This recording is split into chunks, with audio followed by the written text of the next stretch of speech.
Welcome to the Running Channel podcast with me, Rick Kelsey, sub 20-minute 5K runner Sarah Hartley, and Olympian, two-time Olympian, and what was it, 10-year parkrun record holder? Was it 12? It was 12, wasn't it? Let's not forget the 2 years, Andy. Andy Badley. I don't know, I think it might have been 10 or 11. Well, let's call it 12. No one's counting anymore. Anyway, lovely to see you both. And to see you, Rick. What are we going to talk about today? Today we're going to talk about the role of genetics in running performance, because Andy and I, we might not be a similar age, but we did grow up in the same area. We mingled in the same circles. And I have a question. In an alternative universe, right? Yeah. Say I just got my head down, got into the track, did a little bit less socializing. Yeah. Could I have been standing on that start line at the Olympics? I'm sorry, but I can't picture a world where Andy is sat in a hot tub drinking cavi and you're lining up at the 2012 Olympics. I sort of weirdly can picture him in those little tiny shorts. Oh, short shorts. And a little vest. Yeah. Anyway, we're talking about how much genetics affects performance. Yes, sorry, not how much Rick's delusional imagination impacts performance. We're also going to have an unfiltered take on running news and answer your questions. Just picturing it now. Right, let's get you out of the Olympic Stadium and into your marathon training zone. How's that going? Are you wearing little short shorts for that? I've got a deload week this week. Nice. Right, okay. I think you've been on a deload week from the start. So, long run last week, what was that? 12K. Nice. Okay, How it's did that building up. go? So was last 12K. so you've done 3 weeks? Yeah, I'm on week 4 now. Yeah. This is week 4, so my long run this week is just 7.5 kilometres. Okay. Yeah. Which actually I'm doing on a lunch with Sarah on Thursday. I mean, that's very you, isn't it? Yeah. When you're fitting your when you're doing your long run work this week, just as On a a working lunch with Thursday. Sarah. Yeah. But it's creeping up, and the weather in Britain has been so miserable in the last month that I do get why people have been struggling to get out the door in it's January and February, disgusting. because you look at on the weather app and it's just, as far as it goes, rain every single day. Yeah, but you've been getting it done. So and 12. I wondered how you felt about being at, say, 12K with 11 weeks to go, and knowing that you've got another 30K to go. That was a genuine. Like, how does that? Have you made that connection? I tell you, you'd be proud of me, because I've started on the gels and no longer taking them to distance, but taking them to time. Yeah. Okay. Right. Yeah. So how I many am gels quite proud of did you. have? I'm not proud of the fact that weirdly you've just started looking down the camera. Like every now and again you just look at this directly in the camera lens instead of talk to me and Sarah. What's going on? Well, I'm just in a new world of discipline. Yeah. So you've been taking gels to you time. had gels Yeah. on your long run? Yeah. Right. Yeah, so I've kicked in. So I've How are followed they? the hour rule, Right. but I've gone a little bit early, to be honest with you. It's not a 1 hour rule. It's not. Well, it's a usually- rough rule. As in, if you're exercising for over an hour, then you might want to consider a gel. Yeah. Yes. Or might want to consider fueling, but you don't have to wait to an hour. No, That's I've definitely been not- going about 50 minutes. I think you need to go earlier. Yeah, like Do you think? 30, 35. Yeah. Yeah. Not when you're not. In fairness, not that much necessity for 12K at this stage. But ultimately, when you're getting up to running those longer runs at around 30K, you need to be taking a gel after about half an hour, probably. The hardest thing, right, about, I think, marathon training is discipline to do what it says on the training guide. Because you've been desperate to do more. No. I would have been shocked if you'd said yeah. To go at the pace that it tells you. Right. So my training plan is strict. It shouts at me, do not go over 5 minutes, 55 seconds per kilometre. Do not, and it says on it, this is a limit, not a rough rule.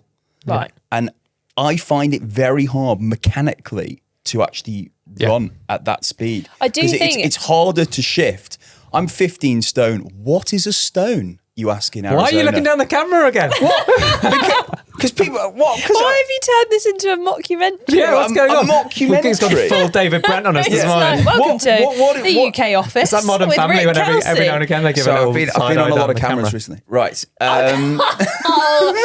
My God, get your But what- ego out of here. No, it's not. Honestly, 15 stone. So you're lugging around 95 kg. I'm going to get that down to a fighting weight of 85 kg for the marathon. But you have to be, and my natural speed is Is pace harder A. to run. Yeah, which is faster than that. Yeah. And it's hard Well, Do you know slow why though? down I do to think that there's an pace. element that we could adjust your runner plan to sort of tweak the paces if the paces do feel too slow. The thing that's going to be hard though is that you are conditioned to run up to 12k. Like that's easy for you, right? Because you've run those distances relatively frequently. You're going to reach a tipping point in this training block when you do get into the kind of past the half marathon distance. I would say when your long runs start getting to the 24, 25, 26, 27k mark, Oh gosh, yeah. that's when that pace is really going to come into play. Because yes, you've got pace A, which feels lovely for 12k, and actually slowing that pace down is feeling quite difficult. But then when you're having to run, 14, 15, 16 miles, that's when you're going to want to bring the pace right down. No, I think that's a really good point, actually. And that's actually given me a little bit of solace. Because I did misread my progressive long run training plan as in the middle of the run, that it was getting faster and faster. And then I thought the last two were back to conversational pace. Right. So it got up to like 5:25 and then 2 to go. I thought it was going to drop back down to 5:50. And I was like, oh, this is going to be nice. Can't wait.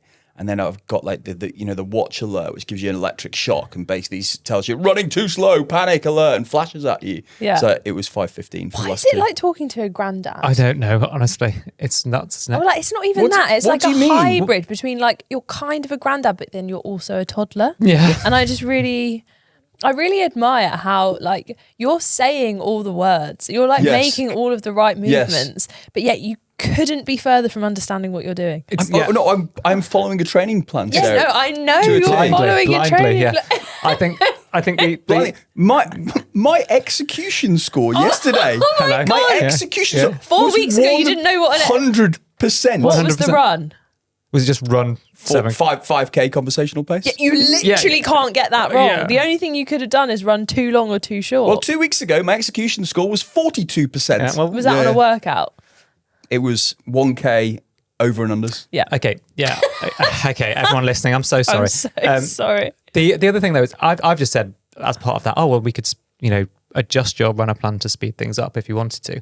But then I quickly did some maths while we were chatting, and sub 6 minute K pace is I think 6 minutes per kilometer is about 4:13, which is still quite fast. Yeah. And like the pace that you want to run at, closer to 5 minutes per kilometer, I think, is your more natural pace. It's 3:30 for the marathon. Oh, I'm not going to do a marathon in that. Well, this is the point, mate. This is the whole point of what we're talking about. This is what it's saying. Chill out on your runs. Oh my God, I literally... Because what you don't It's a want nice to place to happen... be where you're having to hold back to marathon pace. You do this, right? No. You've had a personal coach. You've ran Yeah. the Olympic Games. A You've personal held records. Sarah, you've run hundreds of marathons. Yeah. All right, 5. 5. But yeah. But Are you counting with the- I am getting back in the swing of things. Yes. Post, 2017, last time I ran a marathon. The only marathon. The only marathon. Yeah. And now I'm back in it. Yeah. I love it. I'm excited by it. I'm absolutely buzzing the for fact you, that my mate. watch is shouting instructions at me, Yeah. I'm just listening to it and doing what it tells me. You are, mate, and you're Yeah. doing so well. Well, the best. I think all Sarah's really getting at is that we're both incredibly proud of you. We're really excited to see how you get on. Yes. We just wish you'd bloody listened to us for the last 3 years of doing this podcast, because Yeah. it's like just listening to someone being Why like, do we "Oh my feel gosh, there's this running thing."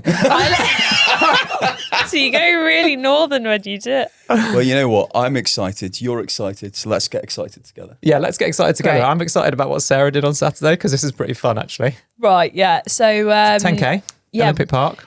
Yeah, originally I was going to be pacing the lovely Aubrey to a 10k PB, Yes. but he's been struggling with illness, so it did not make sense for him to go all out for 10k. And we thought, We had a great idea, didn't we? Why waste the bib? Yeah. So we swapped Aubrey's bib for Owen signed up instead, and Owen ran alongside me, and we decided to film a video literally titled "What Happens When You Go Off Too Fast in a Race." So you deliberately went off too fast, and although your splits were a bit strange, 'cause Yeah, did you start your watch too early or something, and then? So basically, Aubrey still came along and Yeah. he watched from the sideline and basically talked because I literally couldn't get any yeah. words out. So I set up live track. Yes. So I started my watch, which then kicked off Yeah. live track so that he could view it. Then I paused it and then I started the race. Got it. So that's why my first kilometre, if you look on Strava, is like Yeah. 8 minutes. But Yes. actually my watch was just paused. But I'm not going to give away my race result. No.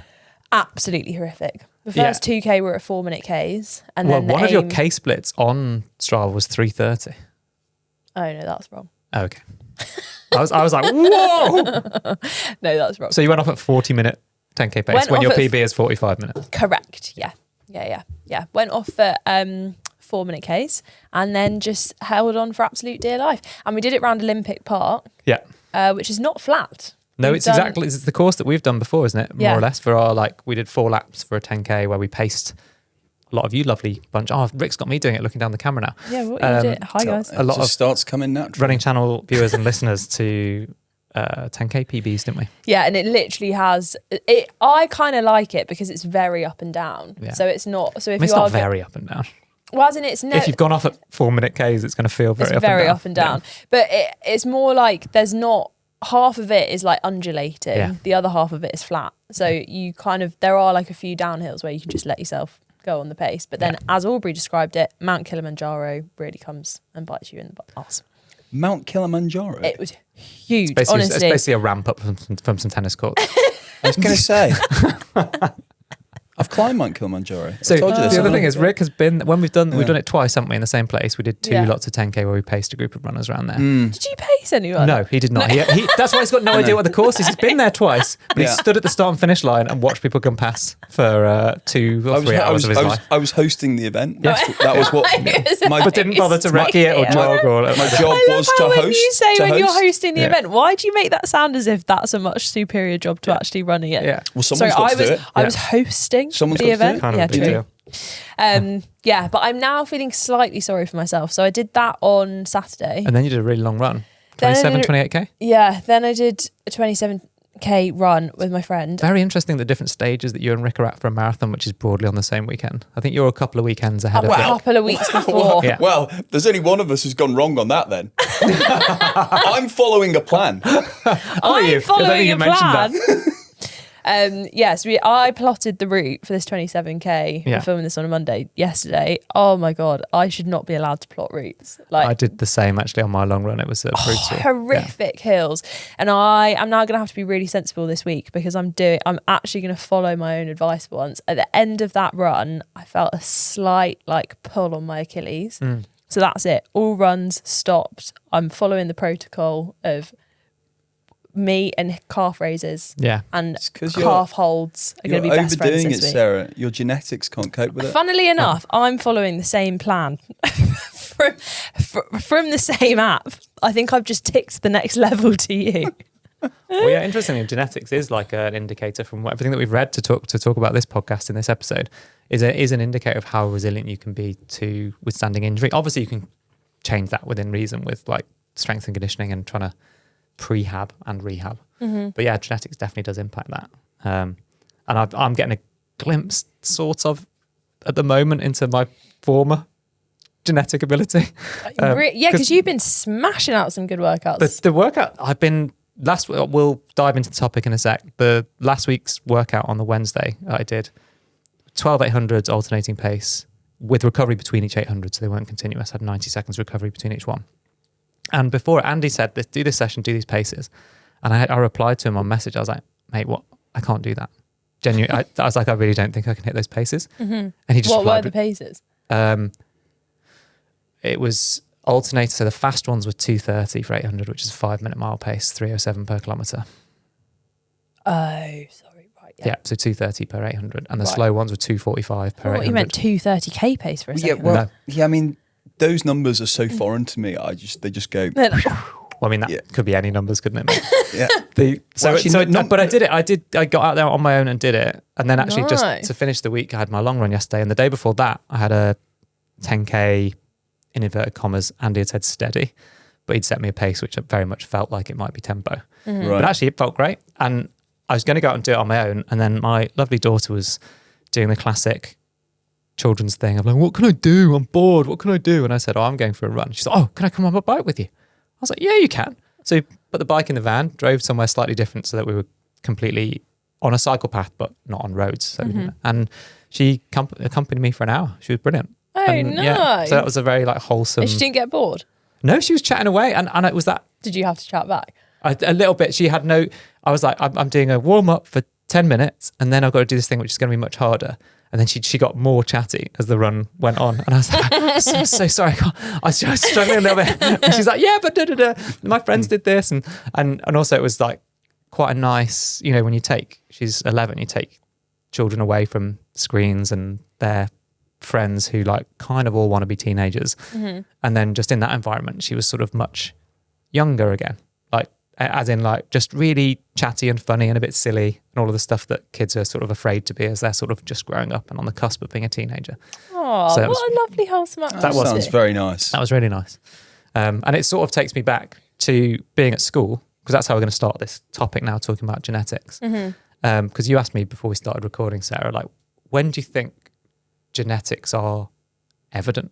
Like, if you're talking about innate talent, which must have something to do with genetics, when's that most visible? Yeah, because there comes a point where, and I'm sure everyone at school must have had this moment where at some point, friends or other people in your class all go off and kind of really get into a sport, and it might be that they're swimming multiple times a week or they're playing football, and I feel like that then impacts your athletic ability.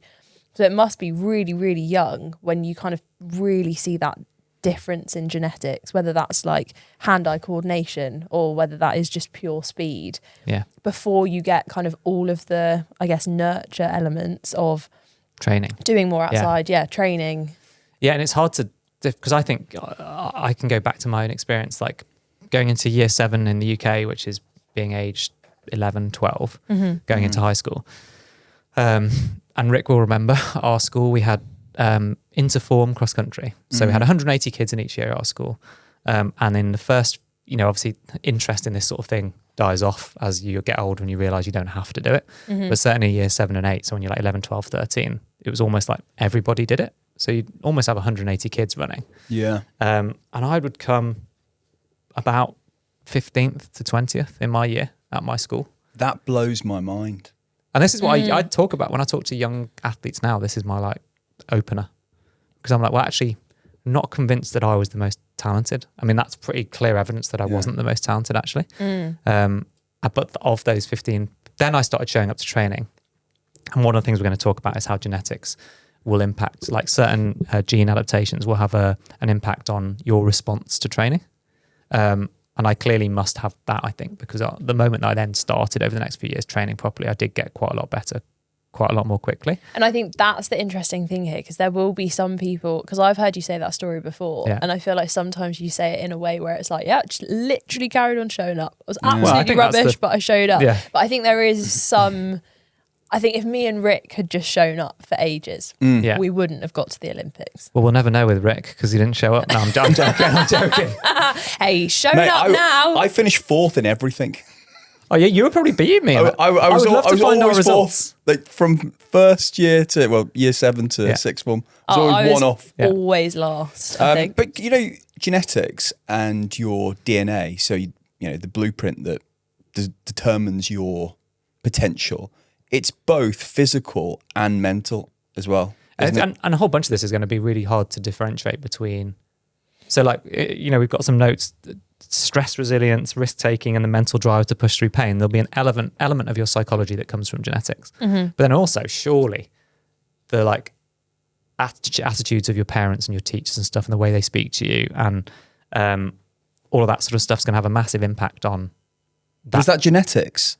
Well, that wouldn't be genetics. Exactly. So how you respond to people challenging you and your teachers challenging you and your parents pushing you to go further, that's not genetics. That's potential outside of genetics. Yeah, that's probably nurture. But the kind of but I think there's got to be an element of that is genetic, like being predisposed to being able to handle stress in a certain way.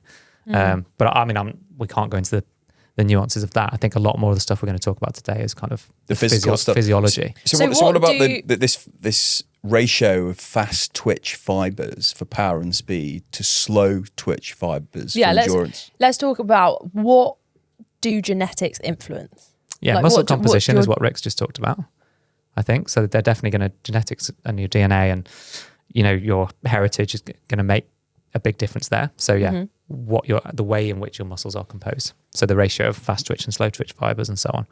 And then we'll talk a bit later, maybe if I remember to, about actually how you can train fast twitch and slow twitch fibers. But that also comes down to or how they relate to muscle growth anyway. I mean, just watching the Six Nations at the moment, that also, I suppose, rugby. In rugby. So that comes down to what type of runner you might be, whether you be an endurance long distance runner or a sprinter, or in the case of rugby, you could be a forward or a back, depending on how you're built, how your genetics are. Yeah, and that's probably like your genetics must influence your. I think the term is somatotype. So that's your the body shape that you have naturally, or like natural predisposition to your body shape. I believe not too surprisingly, I would be, and I think this is going back to school, but I'm sure it was an ectomorph. Oh yeah, and then there's also mesomorph. Yeah. What I think is interesting though is when you then apply that to running, because a lot of people, myself included, would see like 800 meters, 1500 meters as like so far away from 5,000, 10,000, like 5K marathon, whatever. Whereas I think actually the split in running is sprints versus, but then like middle distance and long distance is actually so well connected. And you see a lot of like 1500 meter athletes now transitioning, you know, with a few things on the way, all the way up to marathon, because that's the kind of, they're genetically able to do all of those different distances because they're all using similar things.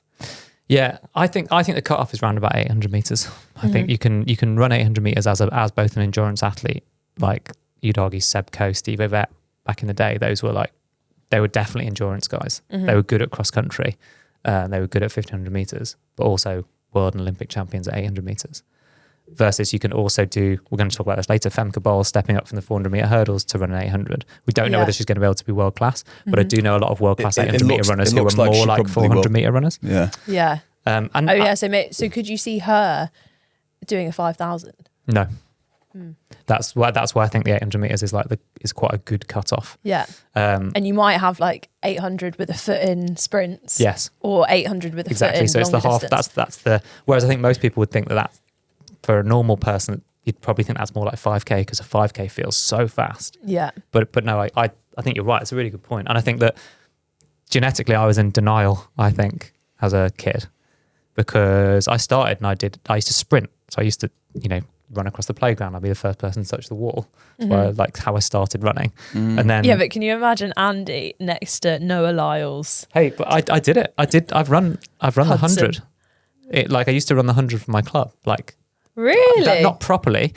And as in one time, I reckon I was about 13, 14, someone didn't show up. And so you score points for your club for the whole competition, like the Young Athletes League or where it would have been. So at what point do you think it became, you were at a disadvantage in the 100 meters? Because that's probably where you see the kind of the different genetics and the people who are more predisposed to those sprints. Yeah, so I was naturally quite fast, fast enough that I didn't disgrace myself over the 100 age, 11, 12, 13. And then you think about when puberty kicks in, and that's when it was just, I was like, oh, okay, this is not for me. Never mind. But I remember doing that first time, just do the 100.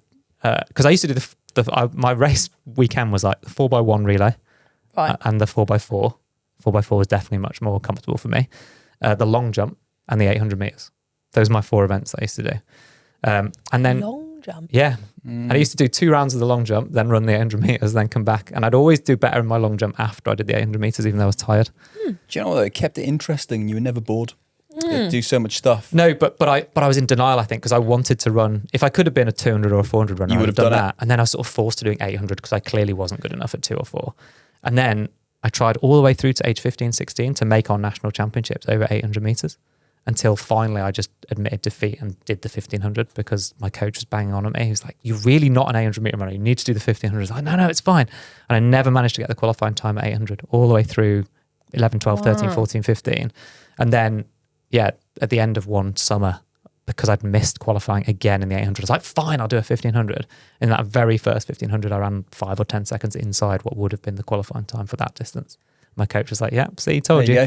So then I switched to 1500. But I think most people would rather do less work and run for less time and just run flat out the whole time. Yeah. But genetically, I couldn't do it. So we talked about muscle composition. Training response is another thing Yeah. that genetics influence. Yeah. So your genes will influence whether you are a responder or a non-responder.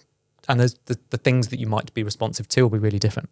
So whether that's heavy weight lifting, I suppose, and being a power athlete, whether it's explosive power from a sprinting perspective, like being out of the blocks or jumping up onto a block, whether it's going to altitude and whether you're going to respond to, because there are non-responders and responders to altitude training. And then similarly to endurance training, it's certain gene adaptations that will mean that you actually respond to that type of endurance training in a way that meaningfully makes you fitter. Yeah, which I think is interesting from a kind of non-elite running perspective, because I feel like now it kind of feels like, and I don't think social media helps with this, that if you start running and you follow a training plan, you should be able to get faster and faster and faster until you end up at whatever. At the Olympics. At the Olympics is what Yeah. it feels like. But actually that's where genetics comes into play. And like that's why we have so many different people with so many different paces, because you could follow the exact same training plan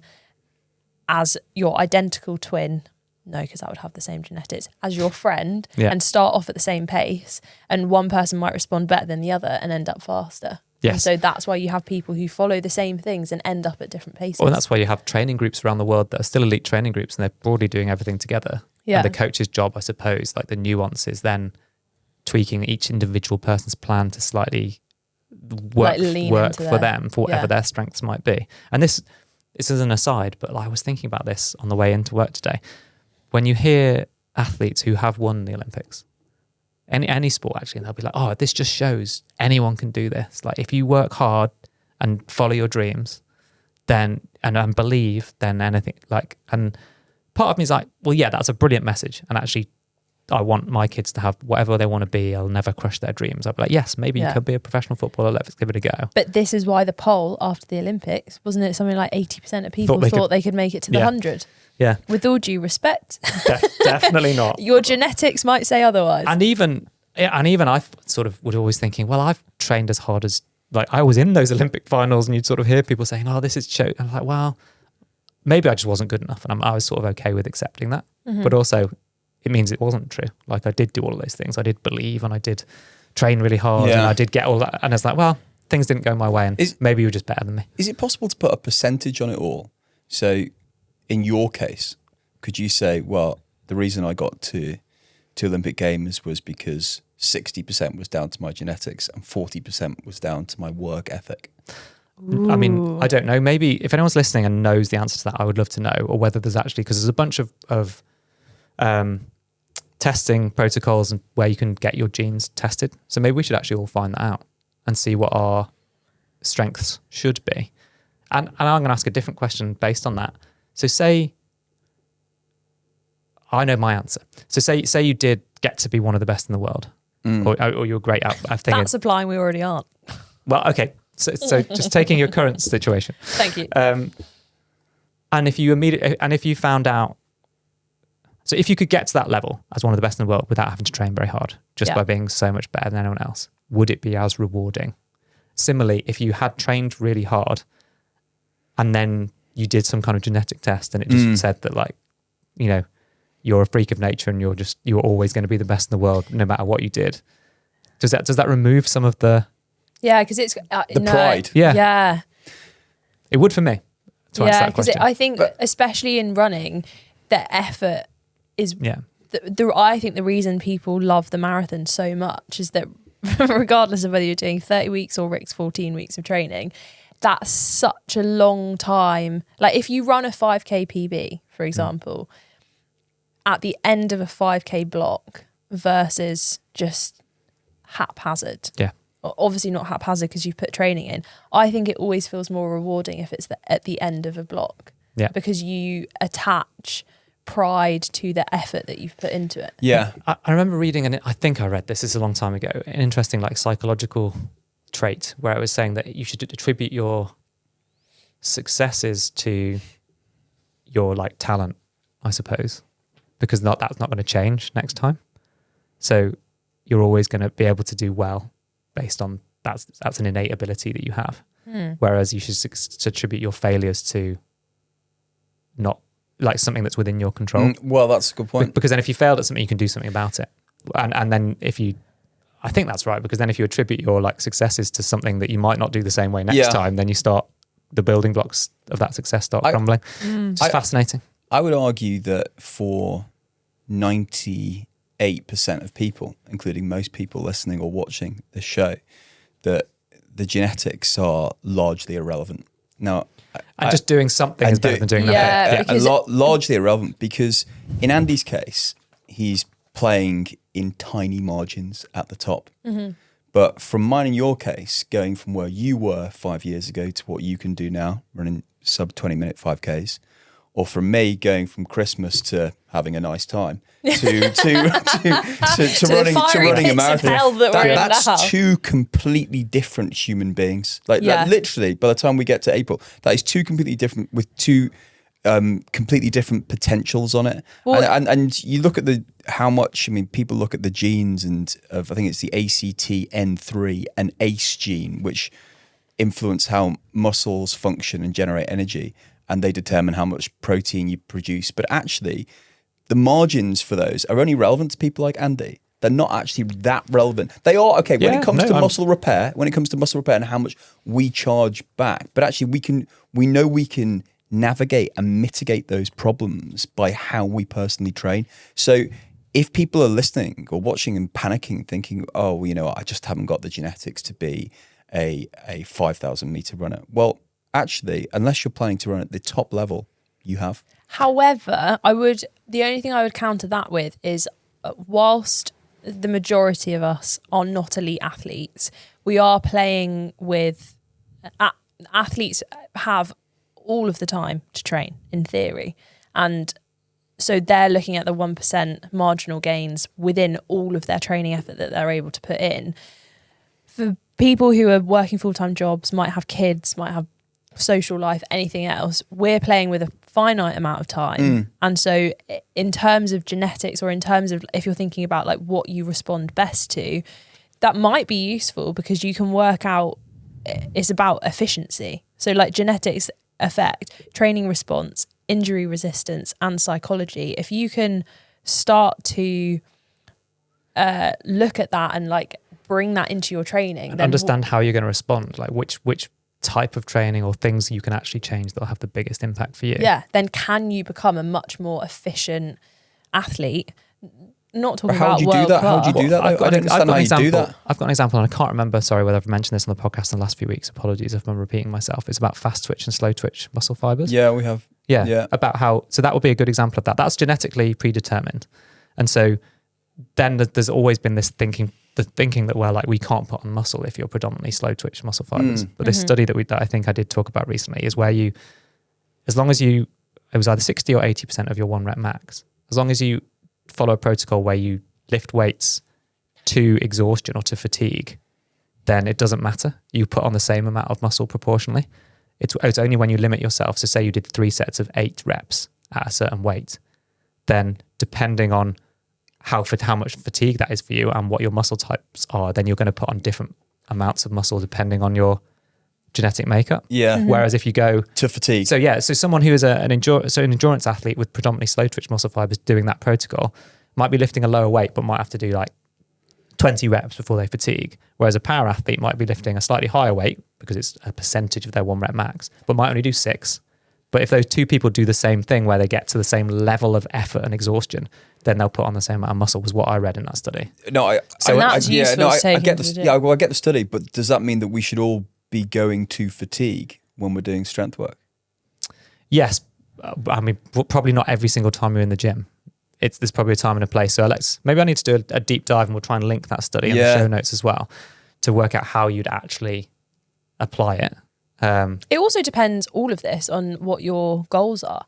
Like if your goal is, I want to become the fastest person I can with the time I have available, then that's where this stuff is incredibly useful. If you want to improve and you want to see where you can get to. But if you just want to follow a certain training plan or enter a race and see where you can get to, then you don't need to worry about all of this stuff. Well, no, I think the quote is that hard work beats talent if talent doesn't work hard. Yeah, Love that. So like the genetics Yeah. are completely irrelevant if you're not going to train at all. And so you could be someone who will adapt to training really quickly, and will respond to altitude training and will respond to super shoes and does have a propensity to easily put on lean muscle, and has a high VO2 max, or could genetically have a very high VO2 max, but you don't do any running or training, Well, you're not going to be able to do it. Yeah. No. But So- it's also useful to think about as well. Like we're seeing loads of elite athletes just coming back onto injury.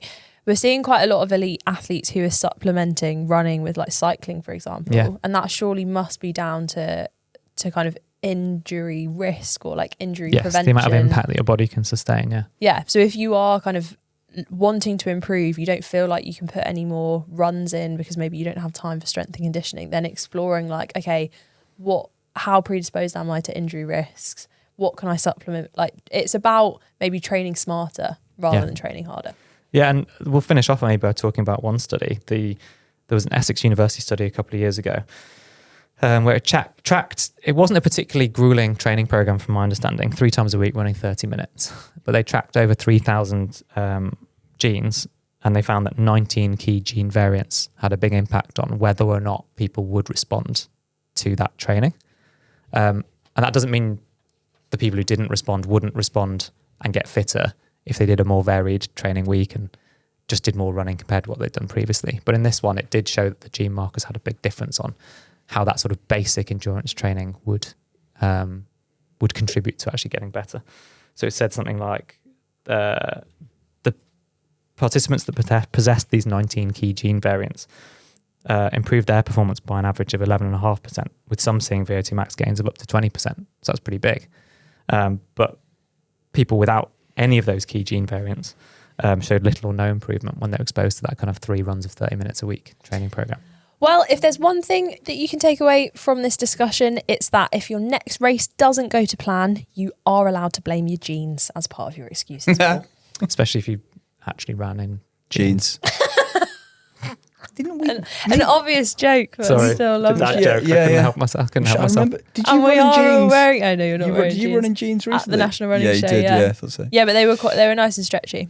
I don't believe it. The skinny jean is dead in my wardrobe. Right, should we get a bit unfiltered? Let's talk about world records. So this blew my mind, and I would be so angry as an athlete if this happened. Yeah. Well, I suppose one of the reasons it's blown Sarah's mind is because we're actually talking about it almost a year after it happened, and now it's all kicking off. So Jacob Kiplimo's world record run in the Barcelona 2025 half marathon will not count. Savage. So he ran 56:42. Decent. And it's Which is horrible, isn't it? yeah. It's so Just popping yeah. out for an hour. How far are you going? Let's just half explain why this all marathon. got a bit weird, because it's not going to be recognised as world records because the performance didn't comply with competition rules, despite it being the fastest half marathon ever run. And by a long way. And the first time an athlete broke the 57-minute barrier.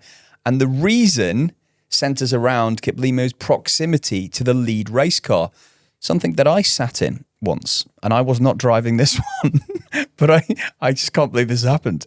Broadcast footage showed him running roughly 10 to 15 metres behind the vehicle for much of the race, which World Athletics determined constituted illegal assistance under the technical rules 6.3.1. Reports suggest he may have received coaching advice during the race, another violation. All right, so let's split this up into two bits. Yeah. The coaching advice and are you not allowed to get coaching That's advice weird. I during didn't the even know race? that was a rule. And like, what stops in any big city marathon? Someone what's shouting. Yeah, what's stopping a coach giving someone coaching advice? Also, what advice could you give in that situation that's going to Run faster. drastically? Yeah, do you know what Yeah. I mean? You're not going to get Well, anything. headphones- Just remember, Yeah, it's break that pathetic. world record. Absolutely I think ridiculous. headphones are banned in pro races for this reason as well, because you might be getting some kind of, I suppose, in a race, like say it's different in a big city marathon where someone's going for a world marathon, I'd say. But if you're going for the Olympics and you're in a marathon and you've got someone in your ear saying, you've broken them, like that, they're 30 seconds back, they're 60 seconds back, because obviously you've got no. Right. That the seems like that would positioning. be cheating. I wonder what. So, because you know, like big races have pacers. Yeah. Do you reckon there's really strict rules for pacers on what they are and aren't allowed to say? Because No, sometimes there's no way there's any way of policing that. I know the pace is There's definitely no way. talks How are they going to do it? I don't know. Maybe they have to swear an oath. But I think there is a difference here. Maybe if your I coach will is in the pace. lead car and can talk to you for the entire 56 minutes. Oh no, but this guy wasn't in the lead. They weren't in the lead car. Well, I don't know. I don't know what the coaching Maybe advice they were being in the received lead car. during the. Right. I don't see how it could be a breach of the regulations unless they were Let's getting talk constant. about in the the timing of the car. car, you're supposed to be, when we did this at the Great North Run, they're supposed to be around between 75 and 100 meters ahead of the. Right. Yeah. That So is that what you were told at the that time? Was that was That's a rough interesting. rule of thumb being in it. And this one was like this 10 guy to was 15 10 to meters. 15 Yeah. meters. Right, 10 to 15 meters. That's literally the other end of the office. That's actually dangerously close. So I think the person at fault here is actually the people who are driving the car.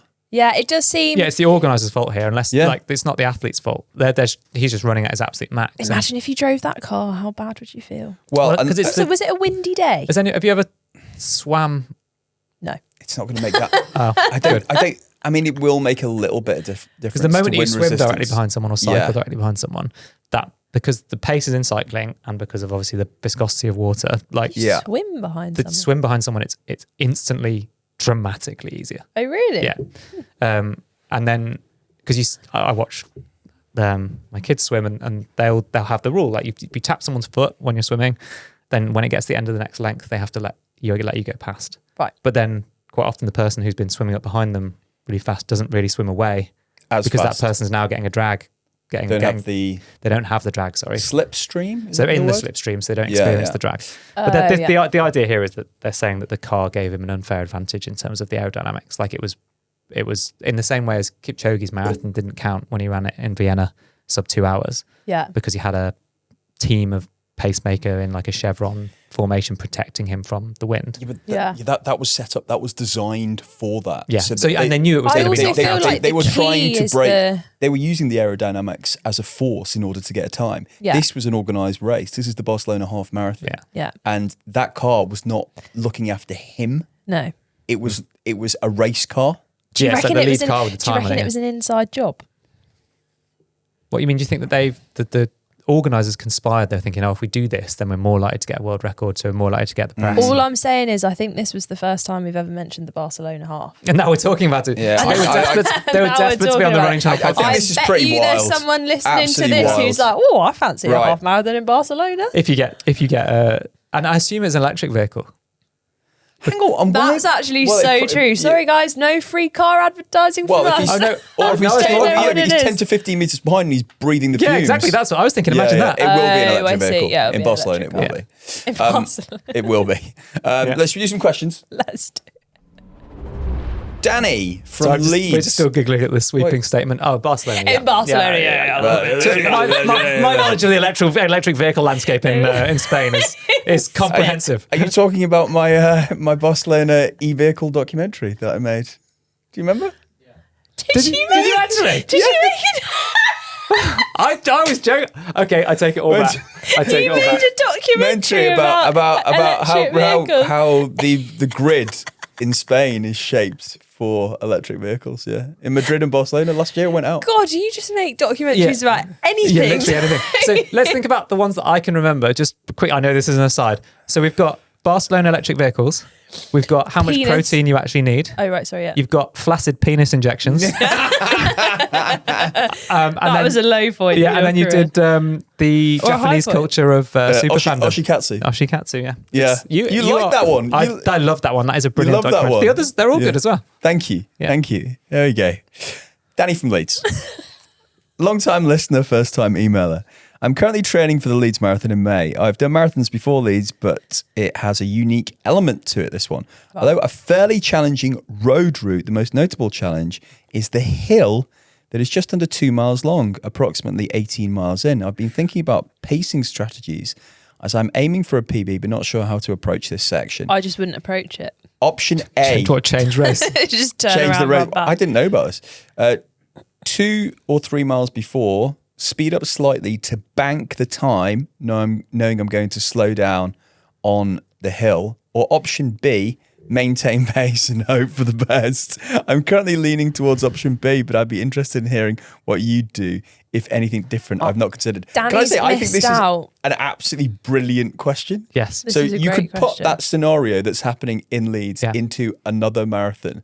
But it's at 18 miles. So you're already in an absolute mess and you're probably training. You're coming into that at a point where you've only trained up to 20 miles. Yeah. And then that's the end of the hill.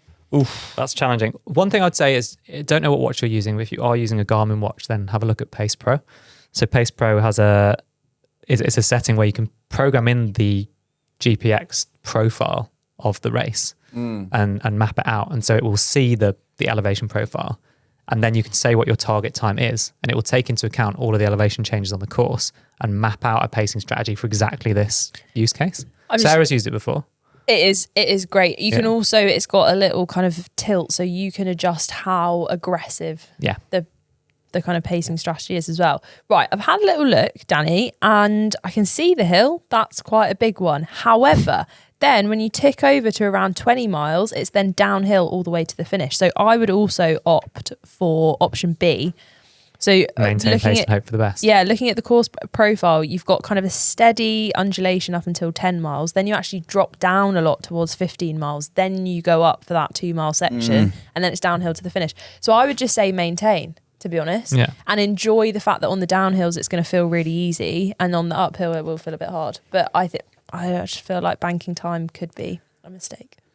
Yes. I mean, you could bank a small amount of time if there are small downhill sections. So if you're talking a few seconds per kilometre there. But don't hurl yourself down the downhills. I've done that in a race and that never works out well. I agree. I think I'm going to have to bank 3 seconds per kilometre on what I thought my pace would be for London. What? Why? On the basis of how much I'm going to run extra. So if I'm going to run an extra 600 metres. Oh, okay. So you've been doing the maths. Oh, right. Yeah, if that's basically about 240 seconds. Do you know... Yeah. So do you know what I think? is? Yeah, no, it is. So I'm gonna have to bank that. Yeah, you are. Do you know what I think would be easier? I just think you should write down what like cumulative time you need to have run for the big like mile markers, and then when you see that marker on the course, go through and be like, right, okay, 10 miles. That should be an hour. Should we get him a 45 temporary? minutes. You just write it on your wrist. Temporary Write it pacing on your arm. tattoos. Yeah. We'll get you a tattoo. Don't worry. Have you ever done that written on your arm? You go, right, I've just hit. Personally, I wouldn't write on my arm in a 30. marathon because it's just very likely to sweat off. But you can get little wristbands at the expo. And go, this is what I'm supposed to be on this.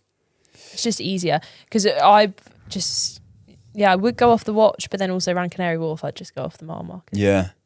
We've got a little request this week, actually. We would like to have your voice notes for your questions. So, yeah, we do like that, having them written and emailed in. But if you'd like to Rick's pop them gutted because he's not going to be able to read stuff out anymore. Well, then I can have an opinion on it as well. So, actually, I'm all in. Because he can't, he can't focus on reading it out and understanding what he's saying.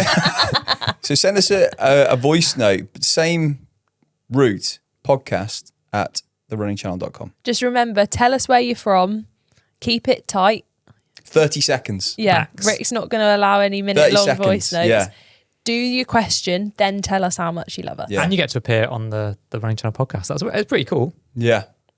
We'll If give you it a like that go. kind of thing. We'll give it a go. I feel like we're next selling week. it too much now. Yeah, Don't worry, do it. just See what email happens. in. It's all Get right. on the podcast. Yeah. Make your questions as interesting as possible. Get Yeah. your friends to do it, and we'll see you next week. Bye-bye.